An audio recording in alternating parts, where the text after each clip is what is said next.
What do you actually mean? Minister for Social Services? Do you truly mean that all parents are bad, that they are guilty until proven innocent, and that the slightest report should be enough for the state to storm in and take their children? Is that really the view you want to defend? Because that is precisely the logic your argument leads to. At the same time, it is deeply unjust that you refer exclusively to the case of Lila Jartat, a single tragic, media-inflated, and highly emotional case, and use it to argue that more children should be placed and never allowed to return home. This is a rhetorical maneuver that is as transparent as it is dangerous. You select an extreme case and pretend it represents all other cases in Sweden. But if you want to be credible, if you want to be fair, if you truly claim to care about children, then you must also dare to highlight the children who died in state care, children whom social services had already taken from their families in order to protect them. Children such as Donia Hassan, John Walter, Lisa, the girl behind the armored glass, who died despite being taken into care, and several other cases that never make headlines because they do not serve the narrative of politics or social services.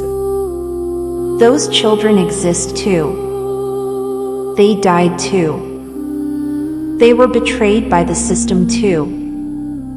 But you do not include them because they prove the opposite of what you want to claim. And here is the core issue. According to research, most children are harmed more by the placement itself than by what existed in the home. This is a fact. Research and statistics you ignore, but cannot refute. 1. Sweden's largest study on the health of placed children. Children in foster care had significantly higher risk of chronic illnesses, higher risk of daily smoking and substance use, more academic failure, more mental ill health and psychosomatic problems. Girls were affected the most.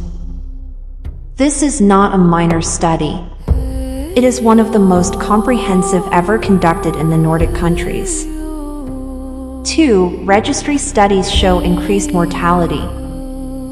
Children and young people who grow up in out-of-home care face a substantially increased risk of premature death compared to peers who grow up at home, even in homes with difficulties. 3. The risks begin already in infancy. A study of over 620,000 children born in Sweden showed that children placed during their first year of life had a markedly higher likelihood of committing crimes as adolescents and adults than children who were not placed, despite similar background factors. This is not propaganda. This is not an opinion. It is statistics. It is science. It is reality. Every case is unique, and that is precisely why you cannot use Lila Jartat as an excuse to tighten the laws for everyone. You say there are cases where social services return children to parents with substance abuse. Yes, such cases exist. But it is equally true that there are cases where children died in foster homes, despite having been taken into care for their own good. You cannot take a few isolated cases, no matter which side you choose, and use them to design laws that will apply to thousands of families.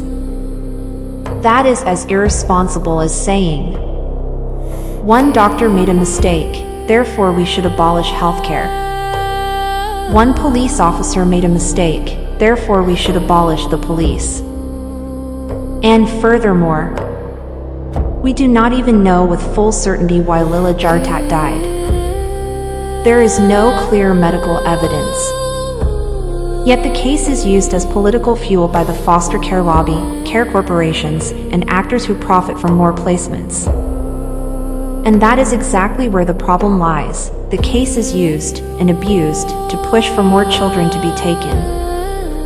Because let us be honest, there are financial interests in placing more children. There are career interests. There are ideological interests.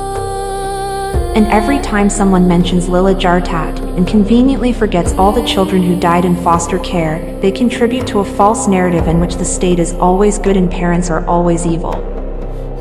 If you want to talk about justice, then you must talk about all children. Not only those who support your agenda.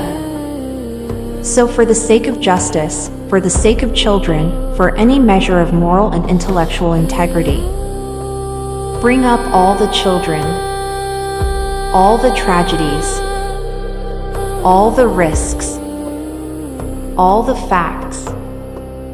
Otherwise, you are not presenting the truth.